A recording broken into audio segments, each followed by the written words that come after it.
हाँ तो गाइस मुझे बिल्कुल पता है आप लोग नारुतो के कितने बड़े वाले फैन हो और इंडिया में नारुतो अभी अभी आ भी रखी है। तो उसी को और ज़्यादा हाइप अप करने के लिए मैं लेके आ चुका हूँ आपके लिए एक और नई वीडियो, जिसमें आज हम लोग बात करने वाले हैं नारुतो की कुछ ऐसी थ्योरीज के बारे में जो कि आपका दिमाग हिला के रख देंगी। तो चलिए इस वीडियो को स्टार्ट करते हैं, लेकिन उससे पहले यार प्लीज़ हमारे इस चैनल को सब्सक्राइब कर दो और लाइक कर दो इस वीडियो को, जिससे हमारे चैनल को सपोर्ट मिल सके। और आपको तो पता ही हम लोग इस चैनल के द्वारा एक इंडियन एनिमे कम्युनिटी बिल्ड करने की कोशिश कर रहे हैं, तो भाई आपका सपोर्ट बहुत ज़्यादा नेसेसरी है। चलिए स्टार्ट करते हैं, लेट्स एंजॉय। तो गाइस जो हमारी पहली फैन थ्योरी है वो डेडिकेटेड है हमारे फर्स्ट होकागे हाशिरामा सेंजू के ऊपर। आपको तो पता ही होगा, ये बहुत बड़ा क्वेश्चन है हमारी एनीमे फैन कम्युनिटी के अंदर कि भाई हाशिरामा सेंजू इतना ताकतवर था कि भाई वो मदारा और 98 बीच से अकेले लड़के भी जीत गया था। तो भाई उसको मारा किसने, वो मरा कैसे यार? ऐसा तो हो ही नहीं सकता कि भाई उसको कोई आके मार जाए। आपको तो पता ही वो इतना ताकतवर था, मदारा से ताकतवर तो कोई था ही नहीं पूरी अर्थ में, ऐसे मतलब सिर्फ हाशिरामा को छोड़ के। तो भाई इसको कोई मार तो सकता नहीं है। तो उसके पीछे भाई एन थ्योरी के अंदर दो मेन रीजन दिए जाते हैं, जिसमें एक है भाई वो किसी ना किसी पॉइजन से मरा होगा और उसको मारने के लिए पॉइजन बहुत ज़्यादा खतरनाक होना चाहिए। तो भाई आपको पता ही होगा वो चियोबासा जो फैमिली है सैंड विलेज की, उनके पास वर्ल्ड का, नारुतो वर्ल्ड का सबसे ज़्यादा ताकतवर पॉइजन होता है। तो उनका पॉइजन हाशिरामा की बॉडी में कहीं से चला गया होगा फाइट वाइट में लड़ते हुए, तो उसकी वजह से मर गया। ये वाली थ्योरी मुझे बहुत ज़्यादा अजीब लगी, क्योंकि भाई क्या पता उस टाइम पे सैंड विलेज था भी कि नहीं, यही लड़ाई कैसे हुई कुछ नहीं पता। ये वाली फैन थ्योरी दी जाती है, लेकिन मेरे हिसाब से भाई जो सेकंड वाली फैन थ्योरी है ना वो ज़्यादा रिलेटेबल है। भाई सेकंड वाली जो फैन थ्योरी इसमें दी जाती है उसमें हमको बताया जाता है कि जैसे कि जो सुनादे है, सुनादे के पास रीजनरेटिव पावर्स है ना, तो रीजनरेटिव पावर जब वो यूज़ करती है तो आपने उसकी हालत देखी होगी कितनी ख़राब हो जाती है, पूरा का पूरा उसका शरीर ऐसे बूढ़ो जैसा हो जाता है बहुत ज़्यादा। ठीक है, तो हमको उस टाइम पे सुजुने जब काबूटो से फाइट चल रही होती है उसकी हालत जो ख़राब होती है, उसके बाद हमको सुजुने बताती भी है कि जो रीजनरेटिव पावर है ना वो उसके लाइफ स्पैन के कॉस्ट पे आती है। और आपको ये तो पता ही होगा जो सुनादे है वो भी सेंजू क्लैन से बिलोंग करती है, और इस क्लैन में मतलब ये वाली रीजनरेटिव वाली पावर होती है।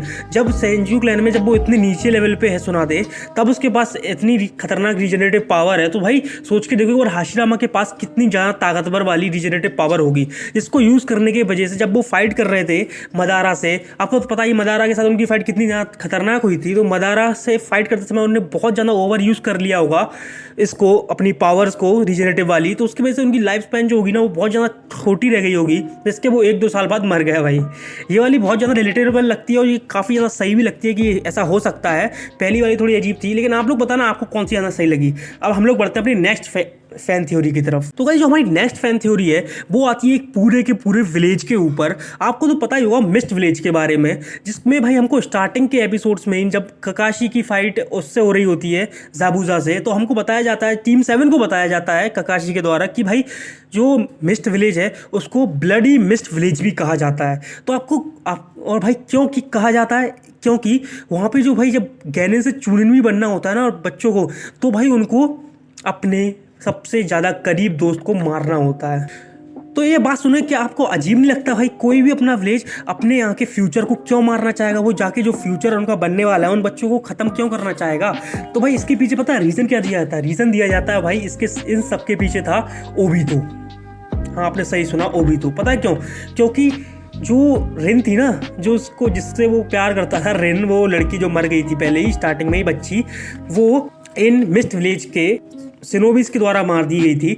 तो उसके पीछे उसको लगता था ओबितो को कि भाई इनके विलेज ने मेरे लवर को मार दिया, तो भाई मैं अब इससे बदला लूँगा। और बदला लेने के लिए पता है वो क्या करता है, जो यागुरा वहाँ का जो मतलब सबसे बड़ा वाला जो था ना, मतलब यहाँ पे जो गवर्न करता था यागुरा, उसको भाई कब्जे में ले लेता है और उससे पूरे विलेज को ऐसे अजीब अजीब से वो काम करने को कहता है कि भाई पूरा विलेज एक टाइम पे खत्म हो जाता है। ये सब ओबितो का रिवेंज था रिन को मारने के लिए, रिन को मारा था ना उनके लिए। भाई नेक्स्ट फैन थ्योरी है वो आती है ककाशी के ऊपर। आपको तो पता ही होगा ककाशी के पापा को आपने कई बार देखा होगा एनीमे के अंदर भी, जिनका नाम साकुमोतो हताके बताया गया था, और पूरे के पूरा क्लैन होता है हताके क्लैन। उसके बारे में तो ज़्यादा कुछ बताया नहीं गया एनीमे में।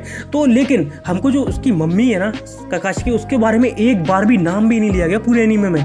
तो मुझे लगता है कि भाई जो उसकी मम्मी थी ना वो यार इनुजुका क्लैन से आती है, क्योंकि आपको पता ही होगा जो ककाशी है, ककाशी कितने सारे डॉग समन कर सकता है। और आपको पता ही है डॉग से रिलेटेड एक ही क्लैन है पूरे के पूरे नारुतो के अंदर, जिसका नाम है इनुजुका क्लैन, जिसमें कीबा भी था। आपको पता ही होगा, उसका वो डॉगी लेके चलता है ना, वो वाला लड़का। तो यही रीज़न था कि ककाशी जो है वो डॉग्स को कंट्रोल कर सकता है मेरे हिसाब से, अब फैन थ्योरीज के हिसाब से आप कुछ भी कह लो। और हमारी जो नेक्स्ट थ्योरी आती है ना भाई, वो तो इतनी ज़्यादा तगड़ी है भाई। उसको सुनने से पहले भाई लाइक कर दो इस वीडियो को और सब्सक्राइब कर दो चैनल को, और हम लोग बढ़ते हैं अपने नेक्स्ट थ्योरी की तरफ। तो भाई जो नेक्स्ट फैन थ्योरी है वो आती है एक हिडन लीफ विलेज के एक बहुत ही बड़े क्लैन की तरफ से। भाई आपको तो पता ही होगा, हमारा जो नारुतो है उसके नारुतो का फुल नेम आपको पता ही होगा, नारुतो उजुमाकी। तो उजुमाकी जो उसके नाम में है ना, वो पूरा का पूरा एक क्लैन का नाम है, जो कि पहले हुआ करता था हिडन लीफ विलेज में। लेकिन वो कहाँ गया, क्या हुआ उसके साथ, वो हमको नहीं बताया गया। हमको बताया गया कि बस वो ख़त्म हो गया था एक बार, लेकिन ये हमको बिल्कुल भी नहीं बताया गया कि भाई वो ख़त्म हुआ तो हुआ कैसे। तो जो यहाँ पे हमको एक फैन थ्योरी दी जाती है कि ये सब हुआ ककाशी के पापा की वजह से। हाँ, आपने सही सुना। क्यों? आप लोग पूछो क्यों, ऐसा कैसे? भाई आपको तो पता ही होगा, जो ककाशी का पापा था उसको आउटकास्ट कर दिया गया था, उसको हिडन लीफ विलेज में मतलब कि नारुतो जैसे रखने लगे थे, मतलब उससे कोई बात नहीं करता था, सब कुछ आपको पता ही होगा। वो कितना ताकतवर था, उसको नाम तक दिया गया था White Fang of Hidden Leaf Village. लेकिन भाई उसको आउटकास्ट कर दिया गया था। क्यों? क्योंकि भाई जब आपको तो पता ही होगा, जो उजुमाकी क्लैन था उनके पास भाई कितना ज़्यादा चक्रा रिजर्व होता था, और तो और भाई वो लोग के पास सीलिंग जुत्सु होता था, जिससे वो काफ़ी सारी सीलिंग वाली टेक्निक्स यूज़ कर सकते थे। तो वो वाली सारी टेक्निक्स बहुत ज़्यादा खतरनाक होती थी। तो उनसे पंगा लेने के लिए भाई पूरा का पूरे बहुत सारे आर्मी मिल गई और उनको उस क्लैन को ख़त्म करने के लिए आ गई। तो वहाँ पे उस टाइम पे ककाशी के पापा जो साकुमोतो थे, उनको वहाँ पे होना चाहिए था उनको बचाने के लिए, लेकिन वो नहीं थे और वो लेट पहुँचे वहाँ पे। और लेट पहुँचने के बाद जब पूरा का पूरा उजुमाकी क्लैन ख़त्म हो चुका था, तब वो सिर्फ अपने दोस्तों को बचा के वापस आ गए, ना कि उनने पूरे उसको मारा, उन लोगों को ख़त्म किया। इस वजह से उनको आउटकास्ट कर दिया गया था। उनके दोस्त तक उनको आउटकास्ट कर दिए थे भाई कि तुमने मुझे क्यों बचाया, इस क्लैन को बचाते ना। लेकिन भाई आपको क्या लगता है कौन जाना सही था? जब वहाँ पे क्लैन बचा ही नहीं था तो वो क्या कर सकता था भाई? यही रीज़न दिया जाता है कि उजुमाकी क्लैन ऐसे ख़त्म हुआ और भाई साकुमोतो को क्यों उससे बाहर निकाल दिया गया, आउटकास्ट क्यों किया गया उसे।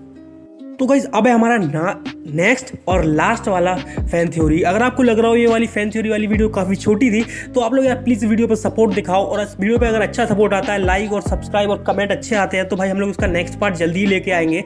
वैसे टारगेट तो भाई 10 लाइक का है, जल्दी से करवा दो। तो गाइस जैसे कि आपको पता होगा, नारुतो शिपुडेन के अंदर हमारे जो स्टार्टिंग के एपिसोड्स होते हैं उसके अंदर ककाशी को कुछ हो जाता है, इस वजह से यामातो ताइचो या फिर यामातो कैप्टन वहाँ पे हमारी एनिमी के अंदर इंट्रोड्यूस किया जाता है। क्या आपको उसके पेरेंट्स या फिर किसी और के बारे में पता है? नहीं ना। आपको तो भाई ये बात भी के अजीब सा लगेगा कि भाई उसका जो यामातो नाम था ना, वो भी उसका रियल नेम नहीं था, उसको सिर्फ आम्बू की तरफ से दिया गया था इस मिशन के लिए।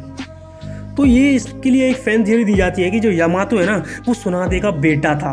आप लोग पूछोगे कैसे भाई, ऐसे कैसे हो सकता है? तो भाई मैं इसका भाई तुम्हें एक खतरनाक रीज़न देता हूँ।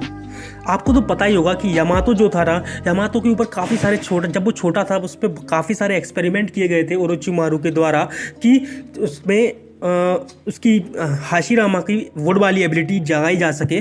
तो उनमें काफ़ी सारे बच्चे थे जो कि इस एक्सपेरिमेंट में थे, ठीक है। ओरोचिमारू ने चुरा लिए थे, उनमें से ही एक बच्चा था यामातो। तो इतने सारे बच्चे सारे के सारे इस एक्सपेरिमेंट के दौरान मर जाते हैं, लेकिन एक सही था जिसके अंदर वुडन पावर्स आ जाती हैं। वो कैसे?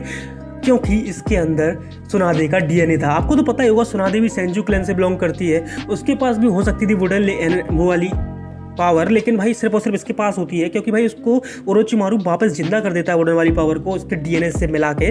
तो इसलिए यामातो को भाई सुनादे का बेटा भी कहा जाता है। ऐसा कहीं पे भी एनीमे में नहीं बताया गया है, लेकिन भाई सुनने में तो काफ़ी ज़्यादा सच लगता है। तो गाइस इसी वाली फैन थ्योरी के साथ हम लोग इस वीडियो को कंक्लूड करते हैं। हम लोग मिलेंगे आपसे नेक्स्ट वीडियो के अंदर, ठीक है। तो जल्दी से लाइक कर दो इस वीडियो को, सब्सक्राइब कर दो चैनल को। हम लोग मिलते हैं आपसे नेक्स्ट वीडियो में। Bye bye.